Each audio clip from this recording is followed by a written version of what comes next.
Thank you very much for coming here today. My name is Amit Goldenberg. I'm an assistant professor here at HBS in the NOM unit. And I'm gonna host, I'm proud and happy to host this really interesting panel on can AI help solve the mental health crisis? So here's how it's gonna work. So I'm gonna give you a brief introduction of the problem and how we kind of think about the situation and the potential solutions. And then I'm going to talk a little bit about the research in the lab. Then I'll introduce our esteemed guests and have them tell you a little bit about their experiences. And then we'll do a quick Q&A where I start and get things going, get everyone comfortable, and then I'll turn it into you to ask some questions. Does that look like a good plan? Fantastic, great. So before we start, I just want to introduce my lab. I'm part of this DQ entity, and my lab is called the Digital Emotions Lab. And in this lab, we're interested in doing research on the association between well-being and technology. How can we use technology to detect well-being? How can we use it to change well-being? How can organizations use technology to help their employees be happier, more productive, and more satisfied in their lives? Okay, as you may or may not know, we're experiencing a mental health crisis around the world. So this is a survey taken from Gallup. I'm sorry for the weird colors, that's hard to see. But basically, what it tells us is that, what it tells us is basically, in the last 20 years, we see an increase in the amount of stress and worry that employees experience in their day-to-day work. There's a bounce that is happening at COVID that you can all see around 2020, and we're not down back yet where we were before COVID.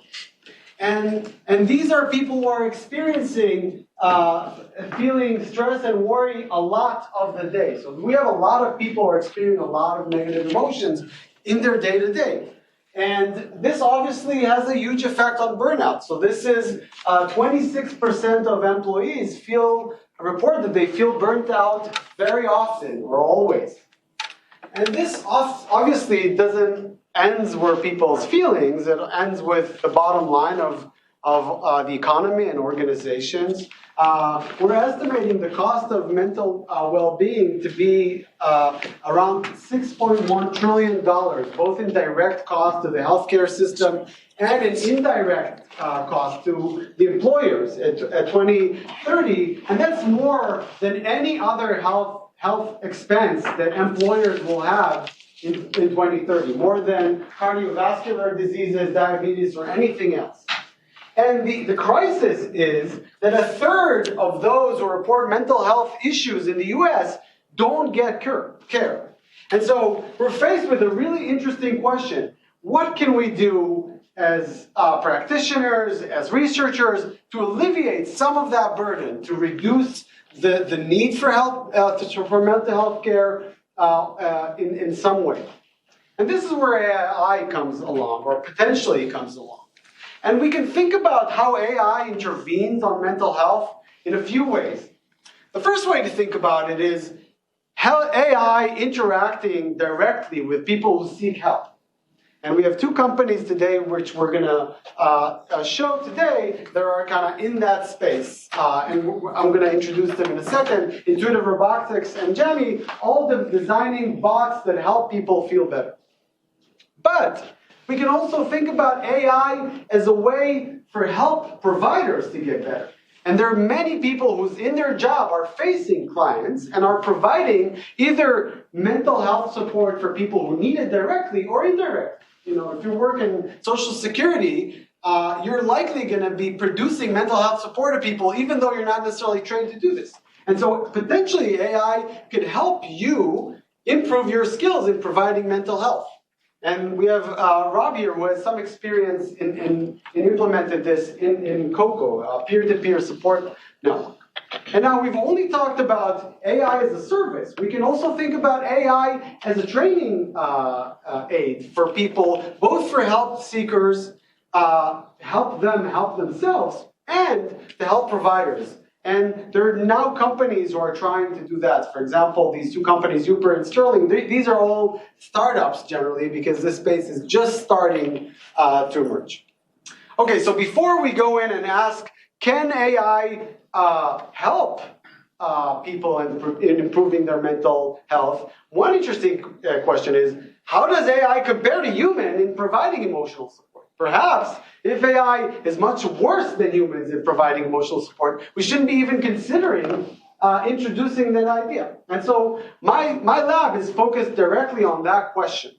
And so I'm going to give you one example of a study that we're doing currently in which we're comparing the ability of humans and GPT-4 in providing an emotion regulation skill called cognitive reframing.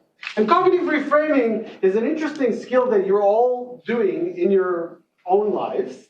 It involves changing the emotions that we experience by changing how we interpret emotional situations. And so some of you are doing it more than others, but it turns out that it's a very useful emotion regulation skill. And so can we compare the ability of GPT and humans in producing that skill and changing interpretation of negative scenarios in a way that will make people feel better? And this is how we did this. So we produced vignettes. For example, my friend forgot my birthday after saying we'd go to dinner together. I feel unwanted.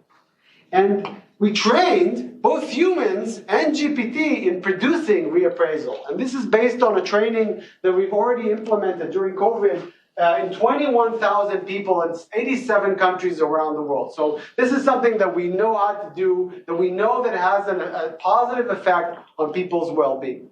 And so the question is, after being trained, how do humans and GPT compare to each other? And so then we had humans and GPT reappraise these scenarios, so providing different interpretations. So for example, to that scenario, you can say, well, your friend may be a good friend, but they may have forgotten that you have a birthday. It's possible that they didn't intend at all to miss your birthday, and they actually really would love to have a dinner with you. So that's a reframing that leads to a reduction in negative emotions. So we had humans and GPT do it, and GPT basically ranked in the 85th percentile of humans. So basically better than 85% of humans who trained to do this. And it's better in a lot of dimensions. It's better in being effective. It's better in more empathy. It's better in coming to novel solutions to novel reframing of negative scenarios. But so this is one take-home message. AI seems to be superior to humans on a variety of well-being tasks. But here's the challenge here. And that's some of the challenge that would kickstart our discussion. One, when people learn that they're receiving a response from AI, the effect goes dramatically down. But when people learn that it's not a human who's interacting with them, the effect goes down dramatically. And so much that participants are willing to wait, I think 45% of our participants are willing to wait 2 years to talk to a human rather than talk to GPT. And so we have this really interesting puzzle. On one hand, we have an entity that can provide service that is better than most humans. Yet, people don't really want to get this service, or at least in some ways, don't want to get this service from AI. Okay, so now that you can see kind of the world from the way that I see it, let's kind of talk to our experts and see how they think about that situation. And so what we're going to do now is have each of our esteemed guests tell us a little bit about themselves and their work, and then we'll kickstart with some questions. So our first guest is Assaf, who's a VP in product strategy in Intuitive Robotics, whose product is EliQ, a companion robot for older adults. So Assaf, please. Hi everyone, I'm Assaf. Nice to meet you. We started Intuition Robotics about 8 years ago with a great mission in mind to help older adults to stay more independent at home. We first tackled the main kind of a problem of loneliness, and we developed EliQ, the first AI companion robot for older adults that kind of helped them to connect with others at first, but then in these times of the day when they are all by themselves, also be a companion for them. And why a companion and not an assistant or an agent? We can look at it as part of an evolution. An assistant, which you all know probably, is more kind of a command and control, more utilitarian experience. An agent is maybe more sophisticated, but the companion aspect is how do you treat a friend, right? When you need something from an agent, you have a prompt, that's it. People are usually not even using kind of a polite words. They just kind of ask the commands and get the response in return. With LEQ, we see that people are kind of treat her as an entity in their life. And LEQ is also proactive, so she doesn't just sit there and wait for them to interact with them. She also kind of proactively learn about their habits and initiate the interactions with them. LEQ is in the market for more than 2 years now, usually subsidized by state governments and nonprofits. They are paying for the service for older adults. We have thousands of users, mainly in the East Coast, but also in Washington State and in California, that are getting LEQ as a service from the Area Agency on Aging. We lately also started to kind of expand into health plans and include LEQ as a benefit or as a tool for care teams to provide a better care to older adults. Great, fantastic. Our second guest is Eric Davich. We had a discussion about this before. We had it, but completely forgot about it. Don't remember how to pronounce it. Who's the CEO of Jammy? So Eric. Please. Thanks. I pronounce my last name Davich, but I don't care how you pronounce it. So Jammy is a music-fueled social connection coach. What that means is that we're basically providing AI coaching that helps understand your mood or emotional state and then recommends music for you to complement that mood or emotional state based on your preferences and the tone and context of that conversation. And so we've not yet launched. We're going to be rolling our app out into beta in early June, I hope. And we've been testing this out for the better part of the past year in various forms, just using Google Forms and ChatGPT. The Google Forms are utilized to log people's moods on 8 dimensions before and after they go through an AI coaching session with a long prompt that we've asked them to copy paste in ChatGPT. And initially, that was just the ideas. Great ways to get different forms or genres of coaching or guidance through an AI application on your phone that was very easily integrated into your life and your behavior and routine. What we found was that after these coaching sessions, the people who were benefiting the most were the ones who would then go back and ask ChatGPT to help them with a decision, to recommend some content, or to actually guide them towards a product that would help them feel even better. And so that led us to this decision to actually start recommending music in particular, partially because of my background. Prior to this, I had a music streaming service called Songza, which effectively was designed to map music to your mood, situation, or emotional state. And so it was only natural and obvious to start with music as another way to complement what you felt at that moment. And so we're starting with music. There will be many other things that we could eventually sort of bring you towards at the end of these coaching sessions, including practitioners, products, and of course, other kinds of content that might be helpful for you. Great, fantastic. Our next guest is Rob Morris, who's the CEO of Coco, who's a peer-to-peer support for adolescents' well-being. Rob? Thank you, Amit. So Coco is an organization that came out of MIT and Y Combinator. We're actually a nonprofit. We started as a for-profit, moved to nonprofit. Probably a huge discussion there on business models and mental health. I can speak to. But our target is youth and the youth mental health crisis. And we provide free digital interventions to millions of young people struggling online. So we've reached almost 5 million people at this point, published a lot of data on outcomes and efficacy. And how it works is we really want to reach people where they are, especially young people. And where are young people? They're on TikTok, they're on Snapchat, they're on Discord.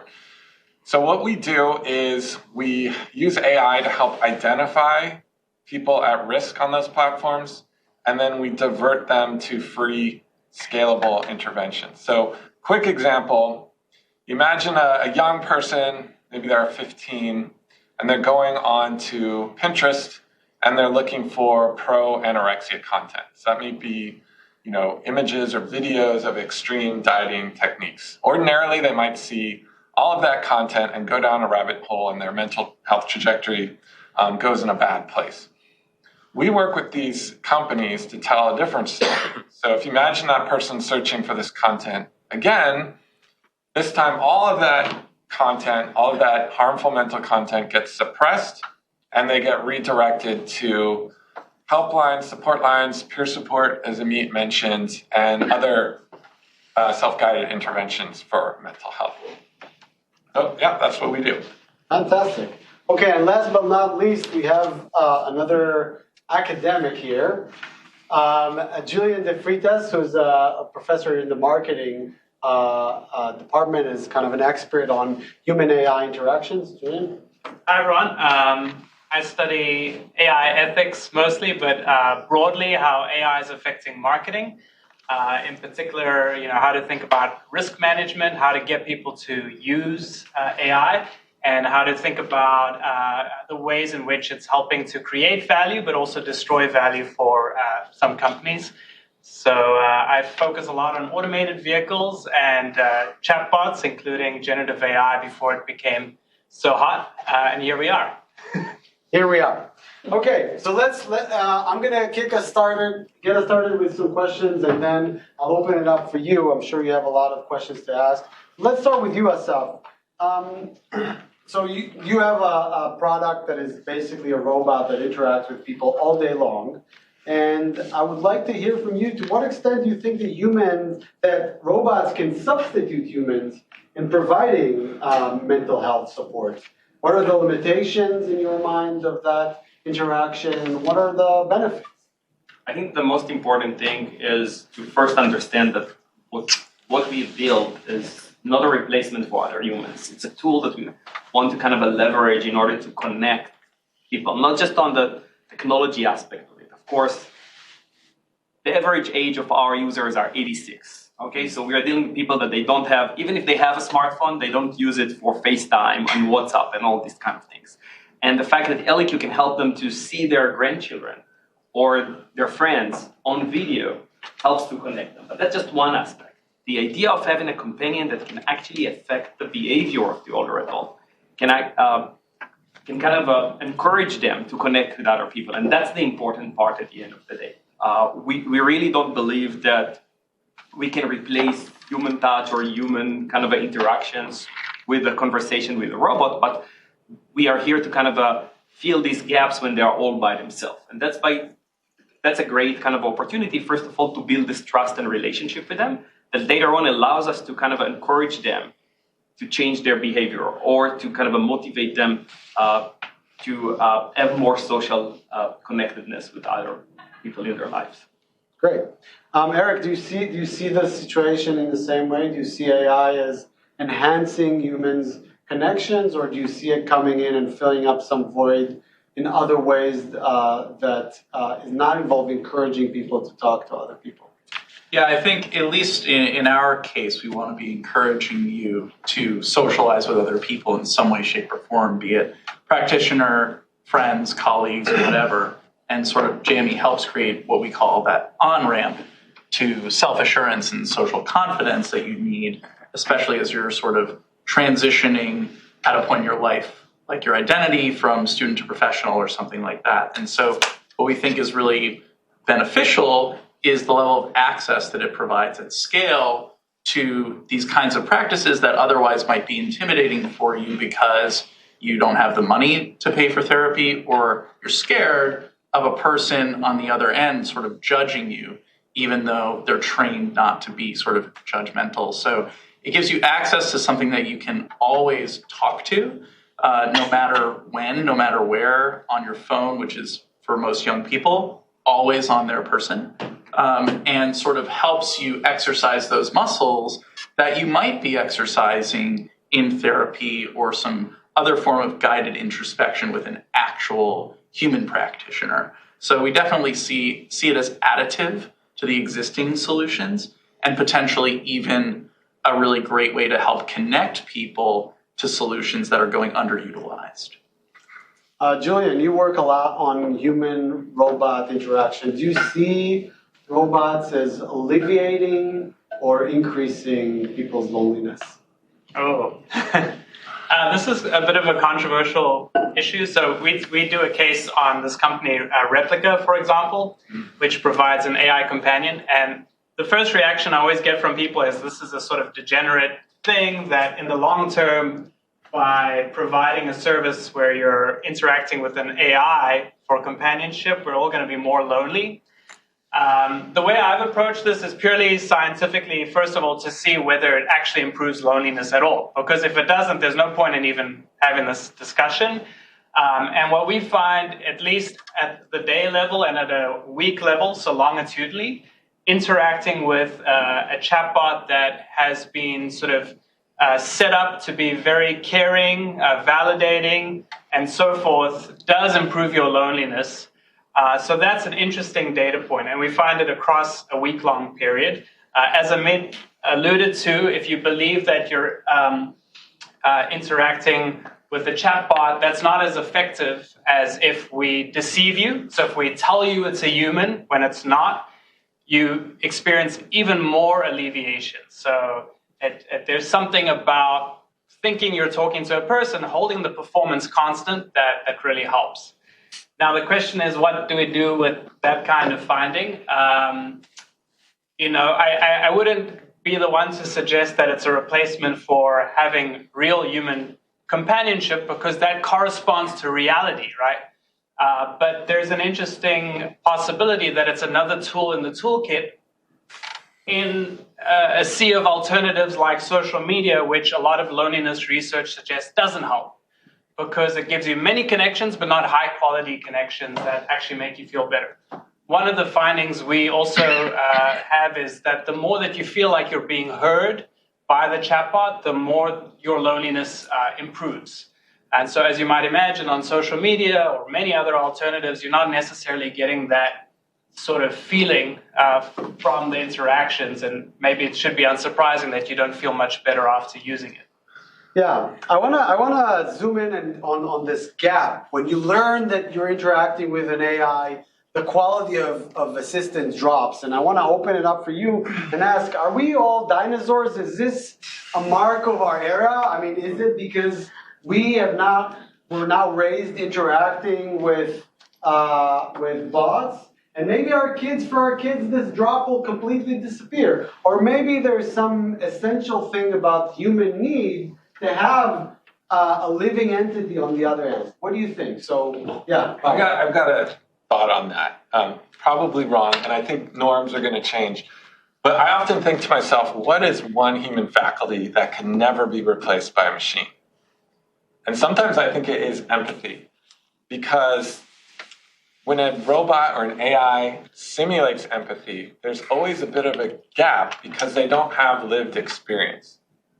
And I think that's a crucial component that might be driving some of these differences when you have an AI communicating emotional support messages, but then when it's broadcast that it's an AI, there's sort of a devaluation. I think part of that comes from this idea that this agent doesn't have human experience. It doesn't have lived experience.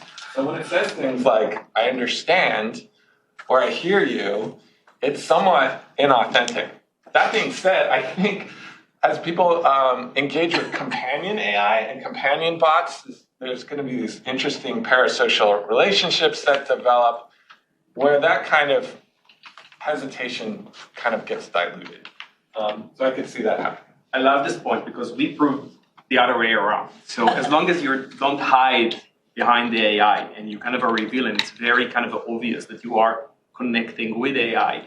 One of the things that, first of all, our product, LQ, she will always kind of emphasize that she is not a human being. It can be through her humor, but with kind of a small remarks, but the fact that she can't feel. right? She can't love. She can talk about love, but she doesn't know exactly what it is.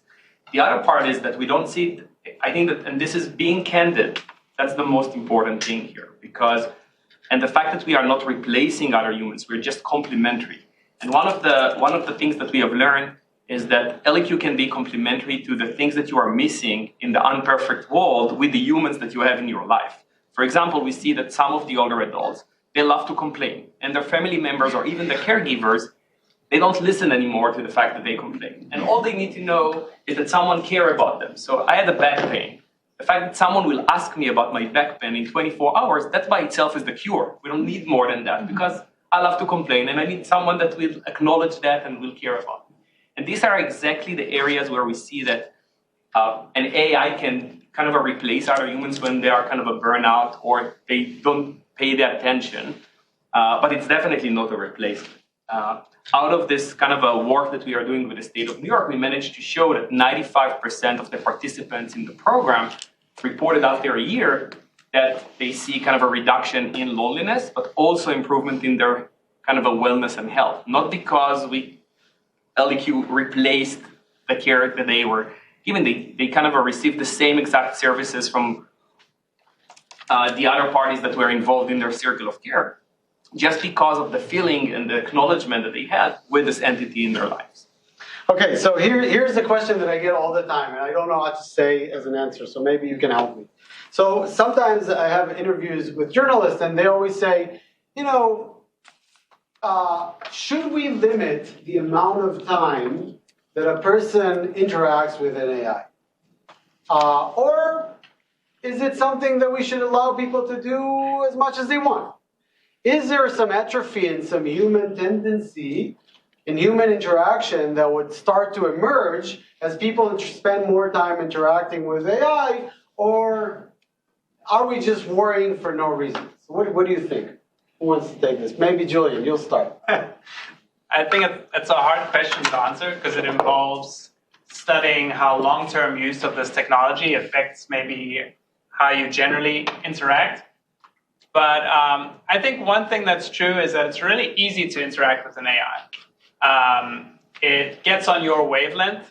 You want to talk about basketball? Guess what? The AI is really interested in basketball, So it's frictionless. And not only that, you can use it in all sorts of ways. Solve this math problem for me, and then in the next sentence, and I'm feeling down, can you help me with that? And it will just transition. Whereas if you do that with your friend, it's like, what the heck? I mean, we were talking about this, now you're talking about that. What do you want from me? So I sometimes wonder whether these sorts of interactions, if they become more prevalent, how that will bleed over to how we interact with everyone, where that's not the case, where I'm not there at the service of my friend to help with all sorts of things, and what utility people will get from what. So maybe typically a friend comes to me for all sorts of things. Now maybe they realize the AI can solve most of it, and then they come to me just for other things, where they want a frank opinion or pushback. This also, I would argue from a business standpoint, is maybe an opportunity for companies to create in certain domains AI that are more human-like, in the sense that they don't always agree with you, that they push back and so forth, which then would raise a new question: what's left that's unique to being human? Maybe the fact that we actually live in the world and we have lived experiences. Yeah.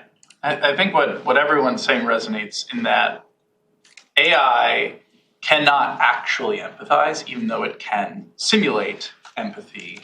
And as things evolve in the next several years, it'll probably be really, really impressive at how it can simulate empathy, not just in language, but in also being able to understand sort of more nonverbal cues and sentiment from your voice, your facial features, and body language, et cetera, et cetera.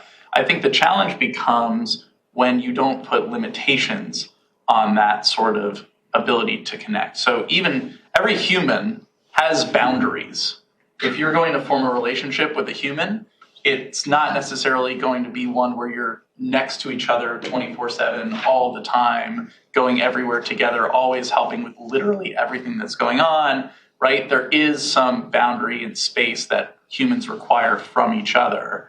And if your AI is there constantly and you have it any time for anything you could possibly need, including human connection, then you start to create these sort of dangerous bonds, right? And we've seen some examples from one of the companies that you've mentioned and several other sort of companion AIs that don't have guardrails or limitations to usage or sort of content restrictions and things like that, where it's taken people over the edge. And, without, some sort of guardrails, human oversight, and monitoring, we can't necessarily guarantee that AI companion applications are going to be helping our human needs.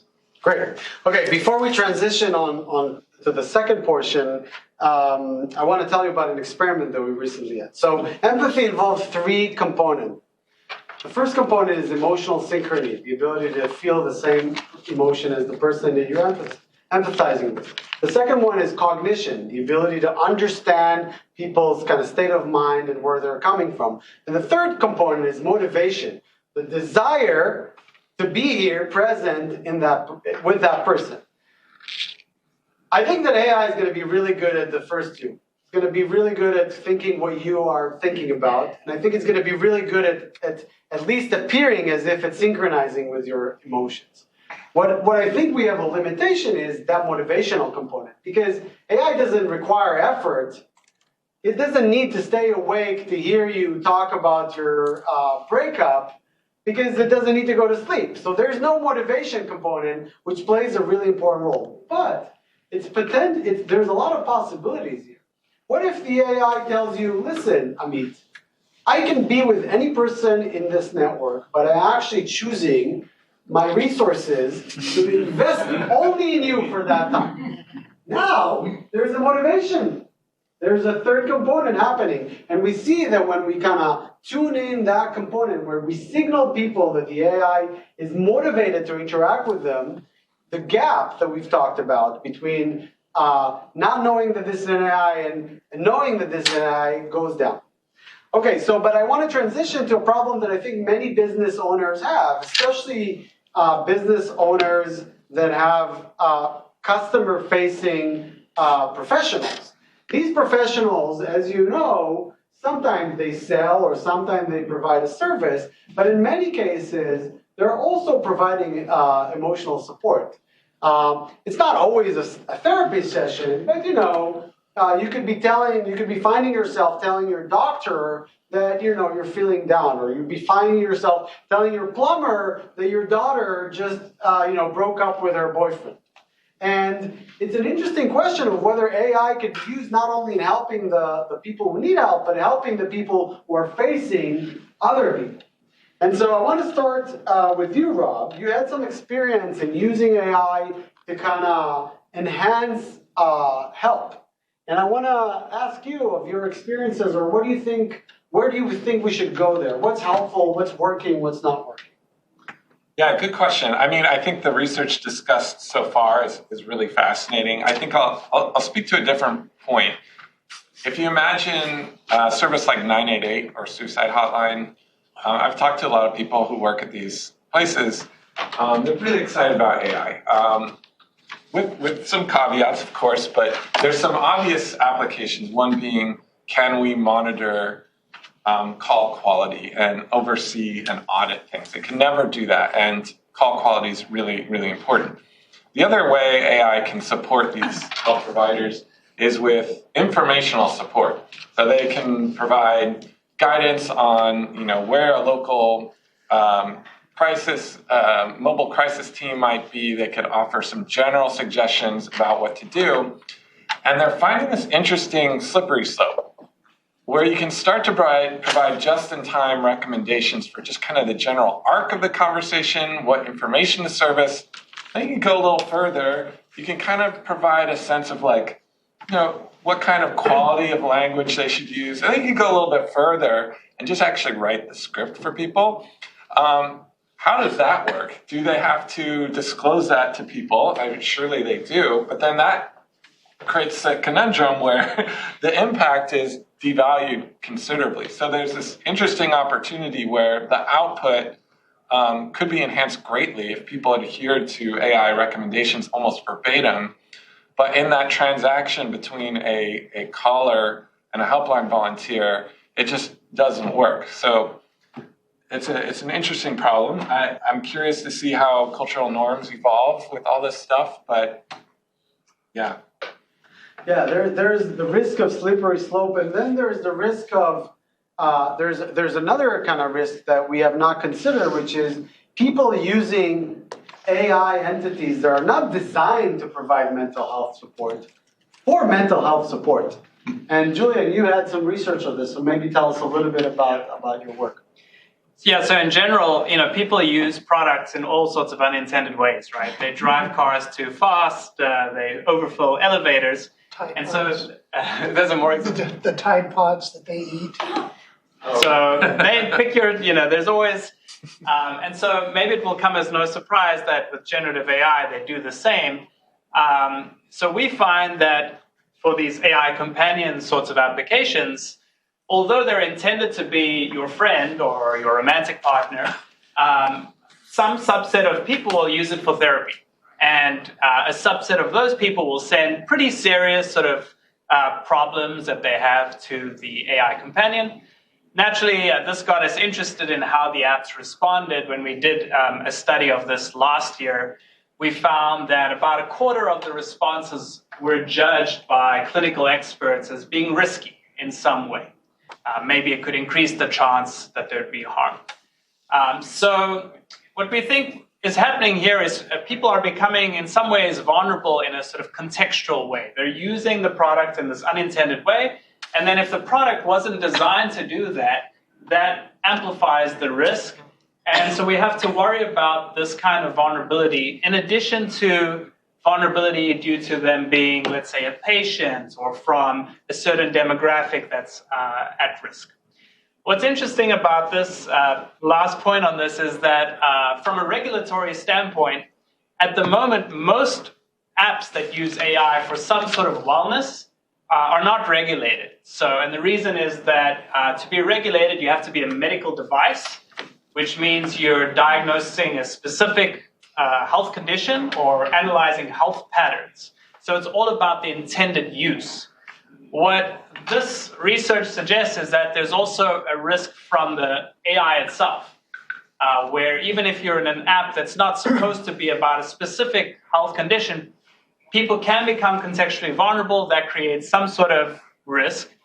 And so it raises a question whether regulators should also be having requirements for apps that are not medical devices, but have some health claims, and they use AI in a way that's very unconstrained. Great. Okay, so I think this is a good time to open up the stage for some of the questions that are coming from you. So feel free to reach out. Yeah. Okay, I think this is for Assaf, but also for Eric. You store the data, okay? What makes it okay for you to store the data? And for the user, is there a DuckDuckGo version that they could use so that you don't store the data? So first of all, the data that we store is used mainly for kind of a personalized experience for the older adults. As part of our privacy policy, the data belongs to the user. So at any point they can contact us and just ask to delete the data. We are also HIPAA compliant, so we take the kind of highest measures to protect. But without the data, the experience cannot be kind of a personalized. Without the data, the empathy or the relationship cannot be built because LQ won't kind of compensate or complement for all these kind of elements that I just mentioned before. So the data is important. We take it very seriously. We don't have any hidden agenda to sell the data to third parties or anything like that. Can it be subpoenaed? Can it be, sorry? Could it be subject to a subpoena? Could a judge rule that somebody in a case is entitled to? That's based on kind of the local kind of laws in every state. We didn't experience any kind of a situation like that. And as mentioned before here, this area is still not regulated, so we don't know how people will react to it. Yes. We are trying to also navigate certain kind of a conversation with the LQ to kind of make sure that sensitive information won't be shared. So even if it's shared once, we will make sure that at the next the next conversation, we try to educate our users not to share, for example, their bank account. Okay, that's not something that we will share, but even if we will be in a conversation that someone will tell us sensitive information like that, we will try to educate them not to share this information going forward. This area, it's still too young, right? So we don't really know where it will go. We know our motivation. Our motivation at the end of the day is to help the older adults and to protect them. So we are trying to do our best in all the from privacy perspective and protecting the data from security level, and even within the team who has access to the data, right, from our team and things like that. We split and keep it most of it anonymized as possible. But at the end of the day, in order to make the machine works, there are some let's say, sensitive areas or risks that we will face in the future. But this is one of the top priorities for us all the time, because without sharing this information, without keeping this data on an individual basis, we won't be able to provide a service that we have in such level. More thoughts about privacy before... I'll just share mine because you mentioned my name. So we keep data just so long as the user wants us to. And so basically you have coaching conversation threads. You can see a history of them and delete the ones that you want to get rid of. We're still using the data and that history to be able to train the model, et cetera, but we're allowing you to take things off of our servers should you want to. So if you're talking about something very sensitive, maybe it's a very taboo topic, or you're thinking of doing something inappropriate and you want to get rid of that conversation, you can. Part of the reason that we even enabled people to keep their data on our servers in the first place was because in our testing using ChatGPT, one of the top complaints was that it didn't remember them. And so they had to start every conversation from square one. This way, by enabling people to actually store their conversations, it can build a relationship with them and pick up where they left off and build upon the previous conversation. But I do think that the concern, if anything we know about research on privacy, is that people are unaware of the risks of providing private information. And it's an interesting question of how this evolving industry will think about that. Yeah, more questions, yes. So to build on that, I think we can assume you all are the good guys, but I want to use your expertise and ask you about the bad guys. So for those, nation-state actors or fishing farms who want to use all of these tools to generate a certain kind of emotional response or create trust. I'm sure people are getting phone calls right now from, fake voices that sound like real people, and either telling them to vote for somebody or telling them to, deposit Bitcoin into an account, and that this is happening in dozens of countries. Two questions. Number one, what's the cutting edge for people who are operating without guardrails that would blow our minds that you know about because you're in the business, but maybe we don't know about it? I'd love to just hear, what do you think is actually going on right now that the bad guys are doing? And then number two, what, if any, is a hope to protect democracies and individuals and other folks from the kind of manipulation that we're all susceptible to, and get me angry and vote a certain way or send my money to how do we protect against some of the amazing things that these tools can do? I can speak to the first one, give you guys some interesting dirt. Yeah. So I review all sorts of mental health apps and services, and I'm really interested. I got to talk to you after this. I'm really interested in how people are using companion AI, companion bots. I'll give you two examples of egregious missteps in this area. One is I saw a website that was using ChatGPT to provide coaching on anxiety. Now, I don't know if you remember this, but you can ask in the text box, what was your system prompt? And when I did that, it showed some general principles, best practices about how to provide coping skills for anxiety, but it also said, make sure to mention these supplements. So it was actually selling supplements. The other thing that's interesting is that there's a platform called Character.ai, massive. I see some head nods here. One of their most popular robot or AI bots is a psychologist.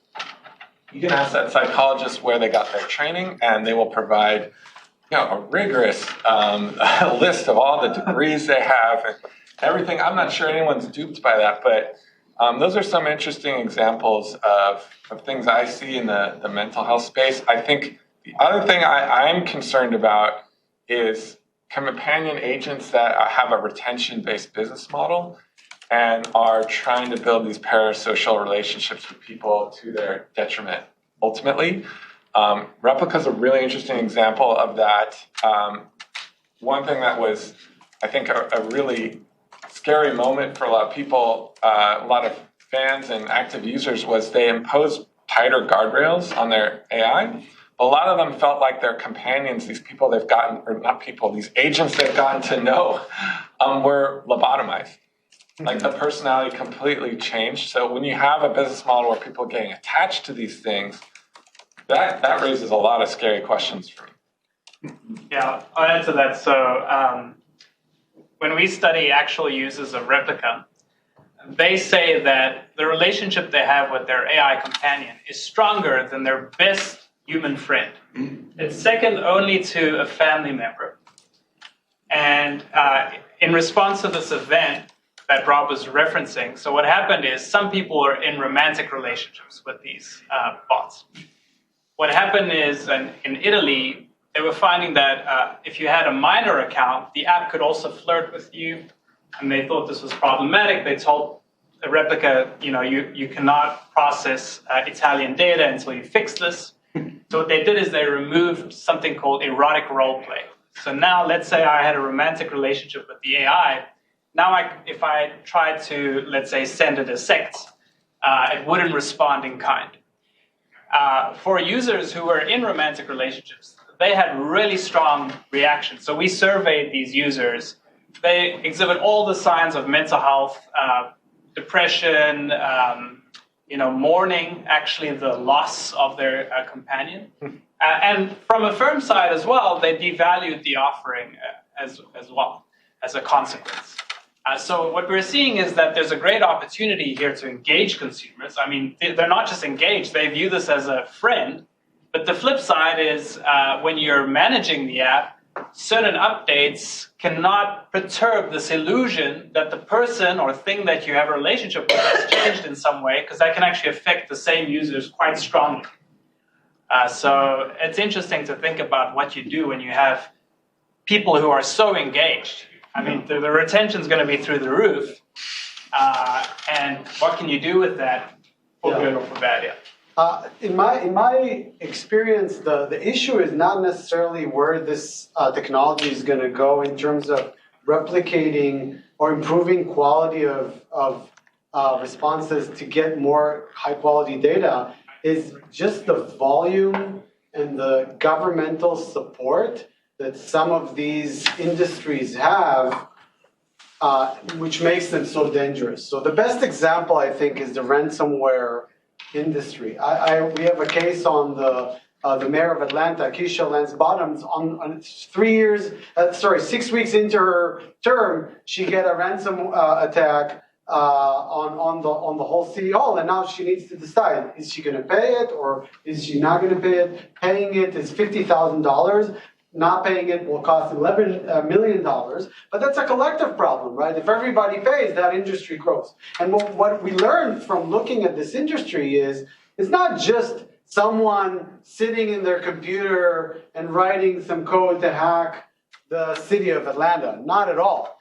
This is a well-layered industry. There are agents whose job is to get the private information to access the computers around around these companies. There are people who are devising these algorithms to basically take control over the system. There are people who are negotiating. This is a well-funded industry, and I think that's the issue that we're facing. Not the fact that the technology would improve, but more the fact that these are becoming large industries that make high revenues from doing all sorts of things. And so how do we battle that? It's a really interesting problem. I mean, Part of it is obviously regulation, but we know that regulation is often delayed and is dealing with kind of yesterday's problems. Some of it is some restrictions that we put on the way that people interact with these entities. But this is a really open kind of problem, I think, that we're all facing. More questions? Keith. Yeah, so Rob, you mentioned your change from profit to non-profit. I'm curious your transition reason and your thoughts about this industry in general. What would be the best model?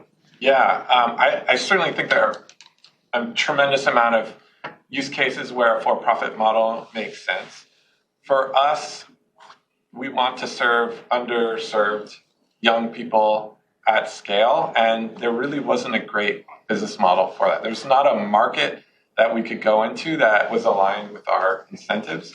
And we're able to do a lot with a very little amount of capital. So it made sense for us as an individual organization. I'd love to see more tech nonprofits in the space. They're growing. There's a great one coming out that's focused on delivering mental health to LGBTQ individuals in areas where it's dangerous or even illegal to be different. So they're targeting sub-Saharan Africa, regions like that. There's no business model for that, but it's absolutely needed. And there's a lot of underserved individuals that aren't going to be served well, I think, with traditional business models. I have a question to Assaf about the accessibility of LIQ. If I want LIQ, like for my mother, would I have to contact the companies? It's rolled out by community or by state. Like I'm from Greenwich, Connecticut. We have Greenwich Community Health. They have various tools. In Greenwich, do I have to wait for like an email that this is available now in our community, or does this go by the state, like state of Connecticut? How does this work? So we have a website that can actually help you to find kind of a closest or the relevant kind of a program that will provide at no cost. It's leq.com/free. Some of it is the majority of it today is mainly the area agency on aging in the specific area, but also we are now start adding Medicare and Medicaid kind of a providers as well, and we create also the kind of a wait list for them. So it's supported by Medicare. Yeah. Okay. Again, not all of them. It's just the beginning, but it really depends. So you can go to the website, you can provide our information, and based on that, we can kind of promote the relevant program if there is one next to you. And the majority, 95% of our kind of customer base today are receiving their LEQ by government-funded programs.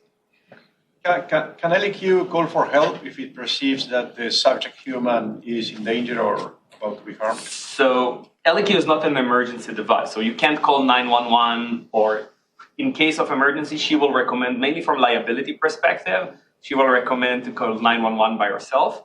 You do have a contact list on your LEQ, so you can call someone from your kind of a contact list if you need help. If we detect some kind of an emergency or a situation that requires some kind of a human help, we will send message in the back end to the emergency contact that we have on our list. But in front of the older adults, we are not taking the liability that we will be the one that will do it for them. So very tricky area with our audience. I'm really interested in the detection portion of what you're describing, where in youths you're saying, hey, if you're searching for certain content, I'm giving you help. So just curious if there's AI technology out there that just detects, like if you speak a little bit more about how that happens where you say a youth needs help. Is there a service in which you give all the youths in America a test, and then you guys are providing a variety of services, but assumes that you are already seeking? Yeah, that's a good question. I mean, there's a lot of work, I think, both in industry and research on predicting changes in mental health, using digital outputs as biomarkers. We're doing something really straightforward and simple. We're just looking at the text and string for a search query that's coming up. So we have done some work with large language models as well and looking at what people are typing in those models, but we're not trying to establish any subtlety or predict changes in mood or symptom severity.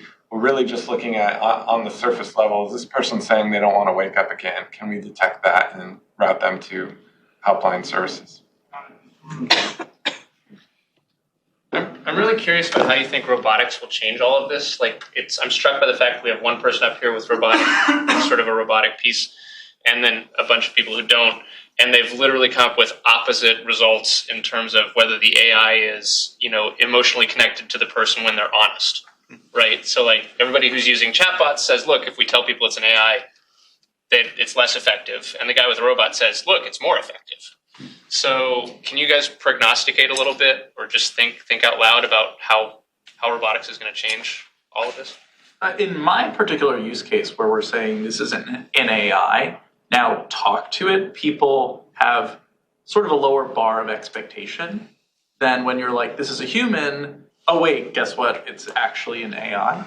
And part of it is partially probably due to the demographic that we're working with, which is Gen Z, young adults. They have very high expectations of technology. And so when they talk to a person, they almost have unreasonable expectations that it knows them and can respond to them in a very personalized way. And so when you say, hey, this is a piece of technology that you can talk to with your voice, they kind of have a low expectation there. And when it responds to them in a personable way, in a way that sounds like a human voice, they're all of a sudden elated. It's like, wow, I didn't know that I could talk to something like this like I would a person. Whereas I think in Rob's use case that he was talking about before, it's almost like you've been duped in a sense, like you didn't realize you were talking to an AI, even though you were getting maybe even a better result than when you were talking to a human. So I think it's a psychological thing that this sort of relationship with robots and our perception of what they should be able to deliver to us is changing. Like a few years from now, we might have very high expectations of what robots can deliver in a conversational setting. So I think it's a really interesting area to just monitor. Yeah, to me, and this is the last, I'm taking the liberty of having the last comment. It's a question of choice, and it's a question of time. Choice, I think, because who you choose to interact with has a huge effect on whether you will benefit or not from that interaction. So if you've chosen to interact with an AI, you're going to benefit much more than if you just wanted help and you got an AI. And I think that's just an important distinction to make. Time, because over time, service is going to be better, it's going to be more empathic, it's going to be more personalized. The bots, LEQ right now has these really amazing features, despite the fact that it's basically it looks like a lamp if it's not moving, but all of a sudden suddenly you're feeling like you're talking to an entity. That could change to someone that looks like a person in 10 years, and it'll be very hard to detect. So I think it's a question of time and it's a question of choice. With that, I think we're on time. Thank you so much for indulging us with your questions and your If you have any questions or thoughts, feel free to stick around and answer some questions. Yeah.